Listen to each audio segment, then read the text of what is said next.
Hello and welcome back to my channel B reviews ആണ്. അപ്പോൾ ഇന്നലത്തെ എപ്പിസോഡോടുകൂടി നമ്മുടെ ഫാമിലി വീക്ക് സ്റ്റാർട്ട് ആവുകയാണ്. ബിഗ് ബോസ് സീസൺ 7 എന്ത് ഫാമിലി വീക്ക് ആയിരുന്നു ഇത്? അല്ല, എനിക്ക് അറിയാൻ പാടില്ല ചോദിക്കുക. ഹിന്ദി ബിഗ് ബോസിൽ കുറച്ച് സീസൺസ് കണ്ടിട്ടുണ്ട്.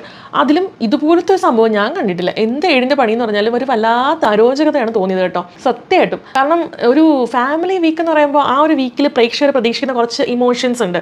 അവിടെയുള്ള കണ്ടസ്റ്റൻസിൻ്റെ ആ ഒരു നല്ല മൊമെൻറ്റ്സ് ക്യാപ്ചർ ചെയ്യാൻ പറ്റുന്ന കുറച്ച് ഇമോഷൻസ്.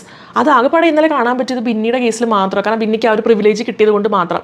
പക്ഷെ അതല്ലായിരുന്നു എന്നുണ്ടെങ്കിൽ ബിന്നിയുടെ അവസ്ഥ ഇത് തന്നെയായിരുന്നു. കുറേ പേര് പറയണ്ടായിരുന്നു ബിന്നിക്ക് മാത്രം കൊമ്പുണ്ടോ മാങ്ങയുണ്ടോ തേങ്ങയുണ്ടോ എന്നൊക്കെ. പക്ഷേ അത് അന്ന് നൂറയുടെ നിന്ന് കിട്ടിയിട്ടുണ്ടായിരുന്ന ആ ഒരു പവർ വെച്ചിട്ടാണ് ബിന്നിക്ക് കാണാൻ വരുന്ന ആൾ 1 വീക്ക് നിൽക്കാൻ പറ്റും എന്നുള്ളതും അതുകൊണ്ട് തന്നെയായിരിക്കും ടാസ്കും ഇല്ലാതാക്കിയതും. അപ്പോൾ ഞാൻ പറഞ്ഞു വന്നത് ആ ഒരു മൊമെൻറ്റാണ് നമ്മളെല്ലാവരും കാണാൻ ആഗ്രഹിക്കുന്നതും പ്രതീക്ഷിക്കുന്നതും ആസ് എ പ്രേക്ഷകൻ ഓർ പ്രേക്ഷക. പക്ഷേ എന്തായിരുന്നു ഇന്നലെ അവിടെ നമ്മൾ കാണേണ്ടി വന്നതെന്ന് വെച്ച് കഴിഞ്ഞാൽ ഷാനവാസും മനീഷും കൂടെ പെടച്ചടിച്ച് പുളിക്ക് എഴുന്നേറ്റ് നടന്ന് അപ്പുറത്തെ റൂമിലോട്ട് പോയി ബന്ധക്കാരെ കാണാൻ പറ്റാത്ത അവസ്ഥ. ആ രീതിയിൽ അവിടെ തകർന്നിരിക്കുന്ന ഒരു മനുഷ്യൻ അവിടോട്ടാണ് ഇവരുടെ ഫാമിലി വന്നിട്ട് എന്ത് പറ്റി മോനെന്ന് പറഞ്ഞാൽ വിളിച്ചെടുത്തോണ്ട് പോകണം. ഈ ഇമോഷനാണോ ബിഗ് ബോസ് ഉദ്ദേശിച്ചത്?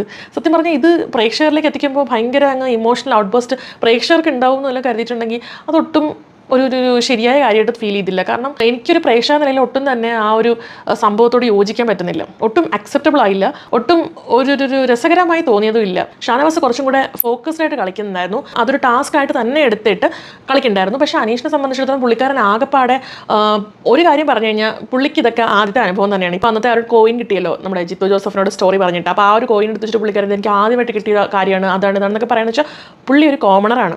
ഒരു കോമണറായിട്ട് കയറി വരുമ്പം ഇതെല്ലാം അവിടെ എന്തെല്ലാം കിട്ടുന്നോ അതെല്ലാം പുള്ളിയെ സംബന്ധിച്ച് എന്താണ് പ്രിവിലേജ് തന്നെയാണ്. അത് ഇനി ഒരിക്കലും കിട്ടുമോ ഇല്ലയോ എന്ന് പോലും അറിയാൻ പറ്റാത്ത കാര്യമാണ്. ലൈഫിൽ ആദ്യമായിട്ടായിരിക്കും ഇതൊക്കെ കിട്ടുന്നത്. അപ്പോൾ അതുകൊണ്ട് ഉണ്ടാവുന്ന ഒരു ഇമോഷണൽ സംഭവമുണ്ട്. അപ്പോൾ അതാണ് ഇന്നലെ എനിക്ക് കാണാൻ പറ്റിയത്. പുള്ളിക്കാരൻ ഫസ്റ്റ് ഡേ തൻ്റെ വീട്ടിൽ നിന്ന് ആൾക്കാർ വരുന്നു, അവർ തൊട്ടപ്പുറത്ത് മുറിയിൽ ഇരിപ്പുണ്ടെന്നൊന്നും അക്സെപ്റ്റ് ചെയ്യാനുള്ളൊരു മെൻറ്റാലിറ്റി പുള്ളിയെ കിട്ടുന്നില്ല. അപ്പോൾ ഷാനവാസ് പക്ഷേ കുറച്ചും കൂടെ എന്താ പറയുന്നത്, പുള്ളിക്ക് അതൊക്കെ പിടിച്ച് നിൽക്കാൻ പറ്റും. ലൈക്ക് ഒരു ആക്ടറാണല്ലോ. അപ്പോൾ അതുകൊണ്ട് തന്നെ പുള്ളിക്ക് കുറച്ചും കൂടെ അത് ഒന്ന് കൺട്രോൾ ചെയ്ത് നിൽക്കാൻ പറ്റും. പക്ഷേ അനീഷിനെ സംബന്ധിച്ച് അതൊന്നുമല്ല. പുള്ളിക്ക് ആകെപ്പാടെ കയ്യിൽ നിന്ന് പോയി. പിന്നീട് പറയേണ്ട അക്ബറിനോടൊക്കെ ഞാനൊരു മനുഷ്യനല്ലേ അന്ന്. ഓക്കെ, അപ്പോൾ എന്ത് സംഭവമായാലും അത് ഭയങ്കര കഷ്ടപ്പെടുത്തിയിട്ടൊക്കെയാണ് ആ വീട്ടിലോട്ട് എത്തിച്ചത്. അപ്പോൾ സംഭവം ബിഗ് ബോസ് എന്ന് പറയുമ്പോൾ ഭയങ്കരമായിട്ട് അവരെ മെൻ്റലി ആൻഡ് ഇമോഷണലി ബ്രേക്ക് ചെയ്യും, അതെല്ലാം ശരിയാണ്. പക്ഷേ ഇതൊരു വല്ലാത്ത അവസ്ഥയായി. ഹിന്ദി ബിഗ് ബോസിലൊക്കെ കുറച്ച് കണ്ടിട്ടുണ്ട്. അപ്പോൾ അതിനകത്തും നമ്മുടെ സീസൺ 5 കാണിച്ച പോലെ ഫ്രീസ് ചെയ്തൊക്കെ നിർത്തുന്ന കണ്ടിട്ടുണ്ട്. അല്ലാണ്ട് ഇത്രയും കടികിട്ടി സാധനമൊന്നും എനിക്കറിയത്തില്ല. എന്തായാലും വല്ലാത്ത കഷ്ടമായി. ഇപ്പോൾ ഈ ബിന്നിക്ക് മാത്രമാണ് ആ ഒരു ഭാഗ്യം ഉണ്ടായിരുന്നത്. ആ ഒരു മൊമെൻറ്റ് വളരെ നല്ലതായിരുന്നു. ഇന്ന് നമ്മുടെ അക്ബറിൻ്റെയും ആദില, നൂറ, സാബുമാൻ അവരുടെയൊക്കെ വീട്ടിൽ നിന്നാണ് ആൾക്കാർ വരുന്നത്. എല്ലാവർക്കും ഇതൊക്കെ തന്നെയാണ് അവസ്ഥ. പ്രത്യേകിച്ച് മാറ്റങ്ങളൊന്നും തന്നെ ഇല്ല. ഒരു ഫാമിലി എല്ലാവരും കണ്ട് ഓക്കെ, എല്ലാം അടിപൊളി തന്നെയായിരുന്നു. എല്ലാവർക്കും ഭയങ്കര സന്തോഷമൊക്കെ തന്നെയാണ്. ഇതിനിടയിൽ രാവിലെ ബിന്നിയും അനീഷും തമ്മിലൊരു ഫൈറ്റ് നടക്കുന്നുണ്ട്. ഈ ബിന്നി ഇത്രയും ഹൈജീൻ പറയുന്ന വ്യക്തിയായിട്ടും കിച്ചൺ ടീം ക്യാപ്റ്റൻ ആയിരുന്നിട്ട് കൂടി കിച്ചൺ തലേന്ന് ക്ലീൻ ആക്കാതെ ഇട്ടിരിക്കുകയാണ്. 2 ദിവസമായിട്ട് ഇത് തന്നെയാണ് അവസ്ഥ. അപ്പോൾ അത് അനീഷ് വന്ന് അവിടെ ആ സ്റ്റൗവിൻ്റെ പോർഷൻ എല്ലാം ക്ലീൻ ചെയ്തിട്ടു. അതിന് ബിന്നി കയറി വന്നപ്പോൾ പറഞ്ഞു, ബിന്നി കിച്ചൺ ക്യാപ്റ്റൻ അല്ലേ, ഇവിടെ ചോറൊക്കെ വെളിയിലിരിക്കുകയായിരുന്നല്ലോ, എന്നിട്ട് ഫ്രിഡ്ജിലോട്ട് വെച്ചിട്ടുണ്ടെങ്കിൽ നമുക്ക് യൂസ് ചെയ്യായിരുന്നല്ലോ, ഇനിയിപ്പോൾ അത് കളയാനല്ലേ കൊള്ളത്തുള്ളൂ. അപ്പോൾ ബിന്നി പറയണം അത് ചേട്ടനടുത്ത് അകത്ത് വെച്ചുകൂടായിരുന്നു. അപ്പോൾ അനീഷ് പറഞ്ഞു, ഞാൻ എൻ്റെ കിച്ചൺ ടീമിലല്ലല്ലോ, അല്ലെങ്കിലും നിങ്ങൾക്ക് അടുത്ത് അകത്ത് വെച്ചുകൂടെ, കണ്ടടുത്ത് അകത്ത് പ്രശ്നമൊന്നുമില്ലല്ലോ. ഈ പറഞ്ഞ അതേബിനിയോട് തന്നെ ഈ ഗ്യാസും ഈ കാണുന്ന സ്ലാബും എല്ലാം ഞാനാണ് ക്ലീൻ ആക്കിയെന്ന് അനീഷ് പറഞ്ഞപ്പോൾ ബിന്നി ചോദിക്കുക, നിങ്ങളോട് ആരാ ക്ലീൻ ചെയ്യാൻ പറഞ്ഞതെന്ന്. ഇതെന്താണിത്? അല്ല, 1 മിനിറ്റ് പോലും ആയില്ല മറ്റത് പറഞ്ഞിട്ട്. നിങ്ങൾക്ക് കിച്ചൺ ടീം അല്ലെങ്കിലും വെളിയിലിരിക്കുന്ന ഫുഡ് കണ്ട എടുത്ത് ഫ്രിഡ്ജിൽ വെച്ചൂടെ എന്ന് ചോദിച്ച ആൾ എന്നെ ചോദിക്കുകയാണ്, നിങ്ങളോട് ആരാ ക്ലീൻ ചെയ്യാൻ പറഞ്ഞത്? ഇത് ഞങ്ങൾ ക്ലീൻ ചെയ്യൂലേ, ഞങ്ങൾക്ക് അറിയാലോ ഇത് ക്ലീൻ ചെയ്യാൻ. ഇതെന്ത് ഡബിൾ സ്റ്റാൻഡാണ്? എനിക്ക് മനസ്സിലാവണില്ല. എന്നാൽ അതൊന്ന് ഓക്കെ, ആ ചെയ്ത് നല്ല കാര്യത്തിന് നല്ലത് പറഞ്ഞൂടെ? അതില്ല. എന്നാൽ അറ്റ്ലീസ്റ്റ് തൻ്റെ തെറ്റൊന്ന് അക്സെപ്റ്റ് ചെയ്തുകൂടെ? ലക്ഷ്മി വരുമ്പോൾ ലക്ഷ്മി അക്സെപ്റ്റ് ചെയ്യുന്നുണ്ട്. പക്ഷേ ബിന്നി ഈ 2 കാര്യമായിട്ടാണ് പറയണത്.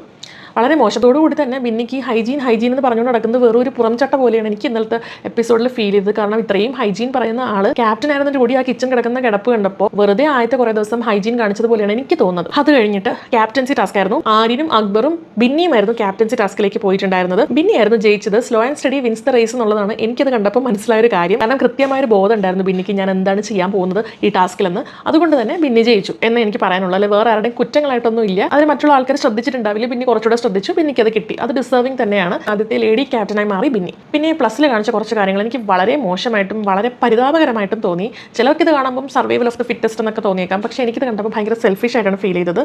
കാരണം ഒന്നുമില്ലെങ്കിലും ഇത്രയും നാൾ കൂടെ നിന്നിട്ടുള്ള 10-16 പേര് വേറെ ഒരു സീസണിലും ഇത്രയധികം സെൽഫിഷ് ആയിട്ടുള്ള കണ്ടസ്റ്റൻസിനെ ഞാൻ കണ്ടിട്ടേ ഇല്ല. പ്രത്യേകിച്ചും ഫുഡിൻ്റെ കേസൊക്കെ വരുന്ന സമയത്ത്. ഇന്നലെ ഷാനവാസിൻ്റെ ഫാമിലി വന്നപ്പോൾ അവർ കുറേ സാധനങ്ങൾ ഈ കണ്ടസ്റ്റൻസിന് വേണ്ടിയിട്ട് കൊണ്ടുവന്നിട്ടുണ്ടായിരുന്നു. അപ്പോൾ അത് കിട്ടുമ്പോൾ അതിൽ അച്ചാറുണ്ടായിരുന്നു, മറ്റ് പല സാധനങ്ങൾ. ജിസയിൽ വെജിറ്റേറിയൻ ആയതുകൊണ്ട് പുള്ളിക്കരത്തേക്ക് വേണ്ടി മാത്രം കുറച്ച് സാധനങ്ങൾ അങ്ങനെയൊക്കെ കൊണ്ടുവന്നിട്ടുണ്ടായിരുന്നു. അപ്പോൾ അവർ ഈക്വലി അല്ലാതെ ഡിസ്ട്രിബ്യൂട്ട് ചെയ്ത് എടുത്ത സമയത്തെ കൈയിട്ടൊക്കെ വാരുന്ന സമയത്ത് തന്നെ ഒണിയിൽ പറയുന്നുണ്ടായിരുന്നു, നിങ്ങൾ എന്താണ് ഈ കാണിക്കണത്, നിങ്ങൾക്ക് ആവശ്യമുള്ള സാധനങ്ങൾ മാത്രം എടുത്താൽ അപ്പോൾ ഒരു ഈക്വലി നിങ്ങൾ എടുക്കും, എല്ലാവർക്കും കിട്ടട്ടെ, ഇങ്ങനെ എടുത്തുകൊണ്ട് പോകാതെ ഇത് എന്തെടുപ്പാണെന്നൊക്കെ പറയുന്നുണ്ട്. പക്ഷേ അതൊന്നും കേൾക്കാതെ ഓരോരുത്തർ എടുത്തിട്ട് പോകുന്നുണ്ട്. ഓക്കെ, അത് ആദ്യം കണ്ടൊരു ആക്രാന്തം വന്ന് കരുതാം. പക്ഷേ ഒരു 4-5 അച്ചാർ കുപ്പികൾ അവർ കൊണ്ടുവരുന്നുണ്ട്. അതിൽ 2, 3, 4 കുപ്പികളൊക്കെ ഇവരിങ്ങനെ എടുത്തിട്ട് പോവുകയാണ്. എടുത്തുകൊണ്ട് പോയി ഒളിപ്പിച്ച് വയ്ക്കുകയാണ്. ഈവൻ ബിഗ് ബോസ് കൊടുത്തൊരു സാധനമാണെങ്കിൽ പോലും ഇത്രയധികം നമുക്ക് തോന്നത്തില്ല. അത് അവരുടെ മിടുക്കൊണ്ട് അവരെടുത്തുകൊണ്ട് പോയെന്ന് വേണമെങ്കിൽ പറയാം. പക്ഷേ ഒരാളുടെ വീട്ടിൽ നിന്ന് കൊണ്ടുവരുന്ന സാധനത്തിൽ നിന്ന് എങ്ങനെയാണ് ഇങ്ങനെ അടിച്ചു മാറ്റി കൊണ്ട് പൂഴ്ത്താൻ പറ്റുന്നത്? അത് ആ ഒരു വ്യക്തിക്ക് പോലും കിട്ടുമോ ഇല്ലയോ എന്ന് പോലും അറിയത്തില്ല.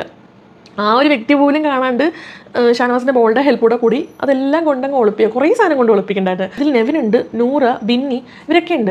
അപ്പോൾ ഇവർ കൊണ്ടിങ്ങനെ ഒളിപ്പിക്കുന്ന കൂട്ടത്തിൽ നൂറ തന്നെ പറയുകയാണ്, ഇടാ ഇത്രയും ഒളിപ്പിക്കരുത്, ഇത്രയും അച്ചറൊക്കെ എടുത്തു കഴിഞ്ഞാൽ പിന്നെ പണിയാവും, അവർ കണ്ടുപിടിക്കും, അല്ലെങ്കിൽ നമുക്ക് മാത്രം ഒളിപ്പിച്ച് വയ്ക്കാമെന്ന് പറഞ്ഞ് സ്വന്തമായി കഴിക്കുക, സ്വന്തമായി ജീവിക്കുക, സ്വന്തമായി സന്തോഷിക്കുക. ഇത് മാത്രമേ ഉള്ളൂ അതിനകത്തുള്ള ആൾക്കാരുടെ. സത്യം പറഞ്ഞ സംഭവം ഗെയിമൊക്കെയാണ്. പക്ഷേ ഇതൊരുമാതിരി നമുക്ക് തന്നെ കാണുമ്പോൾ ഇവരെന്ത് മനുഷ്യരാണ്.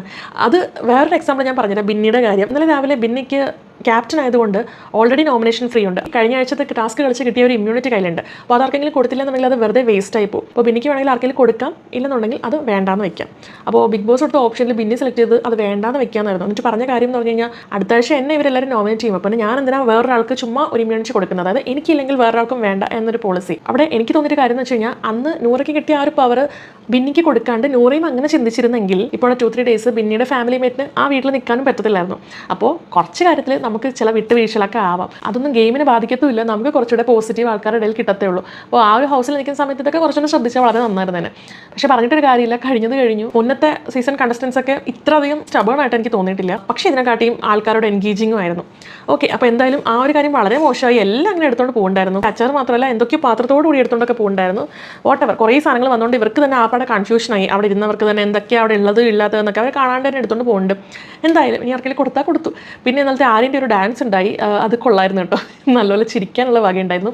പിന്നെ ഉണ്ടായിരുന്ന കാര്യം എന്ന് വെച്ച് കഴിഞ്ഞാൽ നൂബിൻ വന്നല്ലോ, ബിന്നിയുടെ ഹസ്ബൻഡ്. അപ്പോൾ അവർ രണ്ടുപേർക്കും ഒരു ബെഡ് കൊടുത്തിരിക്കുകയാണ്. അപ്പോൾ അവരവിടെ ബെഡിൽ ഉറങ്ങാൻ പോകുന്ന സമയത്ത് നിവിൻ അവിടെ നിന്ന് എത്തി നോക്കിക്കൊണ്ടിരിക്കുക, എന്താണ് ലൈവായിട്ട് സിനിമ കാണാം അങ്ങനെ ഇങ്ങനെ വെച്ചിട്ട് ഇങ്ങനെ എത്തി നോക്കിക്കൊണ്ടിരിക്കുക. അപ്പോൾ അത് കുറച്ചൊക്കെ രസമുണ്ടായിരുന്നു. പക്ഷേ പിന്നെ എന്താ പറയുന്നത്, ഇത്രയധികം ഒരാളുടെ പ്രൈവസിയിലോട്ട് ചെന്ന് എൻ്റർ ചെയ്യുമ്പോൾ ഭയങ്കര ബോറായിട്ടാണ് തോന്നിയത്. ഓൾറെഡി നിവിനുള്ള പ്രശ്നമാണ് ഇങ്ങനെ എല്ലാവരുടെയും പ്രൈവസിയിലോട്ട് ഇടിച്ചടിച്ച് കയറുന്നത്. ഇത്രയും പ്രശ്നം ഉണ്ടായിട്ടും പിന്നെയും എന്തിനാണ് എൻ്റെ പൊന്നിന് ഇവനെ ഇതിന് പോകുന്നത്? അത് കഴിഞ്ഞപ്പോൾ നമ്മുടെ അനുമോൾ വന്നിട്ട് ഇവരുടെ ചുറ്റും തരാണ് എടുത്ത് പറക്കി വെക്കുക.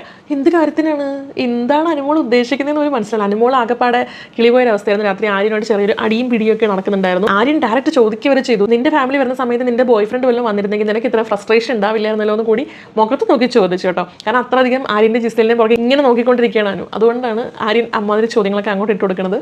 അപ്പോൾ അനുവിനെ അത് നല്ലപോലെ ട്രിഗർ ആവുകയും ചെയ്തു. അപ്പോൾ അനു ഈ രാത്രി അവർക്ക് നോബിന് തലാണ പറക്കി വെക്കുന്നു, അത് ചെയ്യുന്നു. അവർക്ക് വേണമെങ്കിൽ അവർക്ക് അറിയാം, ബിന്നിക്ക് അറിയാമല്ലോ, ബിന്നി അവിടുത്തെ കണ്ടസ്റ്റന്റ് തന്നെയല്ലേ. ഞാൻ അനുവിൻ്റെ ഹെൽപ്പിൻ്റെ ആവശ്യമുണ്ടെന്ന് എനിക്ക് തോന്നുന്നില്ല. അനുവാണ് അതിൽ കുറച്ചുകൂടി അസഹിഷ്ണുത ആവുന്നതായിട്ട് എനിക്ക് ഫീൽ ചെയ്തത്. ഇത്രയൊക്കെയായിരുന്നു ഇന്നലത്തെ എപ്പിസോഡ് കണ്ടപ്പോൾ എനിക്ക് തോന്നിയിട്ടുണ്ടായിരുന്ന കുറച്ച് പോയിന്റ്സ് എന്ന് പറയുന്നത്. ഇന്നത്തെ എപ്പിസോഡ് ഉണ്ട്, നാളെ എന്താണെന്ന് നോക്കാം. ഓക്കെ, പക്ഷേ ഈ പറഞ്ഞ പോലെ തന്നെ ഫാമിലി വരുന്ന സമയത്ത് അവർക്ക് ഡയറക്റ്റ് കാണാൻ പറ്റുന്നില്ല, ഈ TV-യിൽ കൂടി മാത്രം അത് കാണാൻ പറ്റുന്നു. അപ്പോൾ ആ ഒരു മൊമെൻ്റ് അവിടെ നഷ്ടമായി അവർക്ക്. പിന്നെ എന്തൊക്കെ ക്യാപ്ചർ ചെയ്യാൻ പറ്റുമെന്ന് പറഞ്ഞാലും ആ ഒരു ഫസ്റ്റ് കാണാൻ പറ്റുന്ന ഒരു മൊമെൻ്റ് എന്ന് പറയുന്നത് അത് സ്പെഷ്യൽ തന്നെയാണ്. അതില്ലാണ്ട് പിന്നെ വേറെ ടാസ്ക് കഴിഞ്ഞിട്ട് ഇവർ അകത്ത് കയറി അവരെ കാണുന്നതിൽ പ്രത്യേകിച്ച് വലിയൊരു ഇമോഷനൊന്നും പ്രേക്ഷകരായി നമുക്ക് കാണാൻ കഴിയുന്നില്ല. ആ ഒരു കാര്യത്തിൽ ഭയങ്കര നിരാശയുണ്ട്. അപ്പോൾ ഇത്രയൊക്കെയുള്ള ഇന്നത്തെ എപ്പിസോഡിൽ. ഇന്നത്തെ എപ്പിസോഡിൻ്റെ റിവ്യൂയുടെ നാളെ വരാം. വീഡിയോ ഇഷ്ടമെങ്കിൽ ലൈക്ക് ചെയ്യുക, ചാനൽ സബ്സ്ക്രൈബ് ചെയ്യുക, താഴെ കിടന്ന ഹൈപ്പ് എന്നുള്ള ഞെക്കാം കേട്ടോ. Thank you so much, by.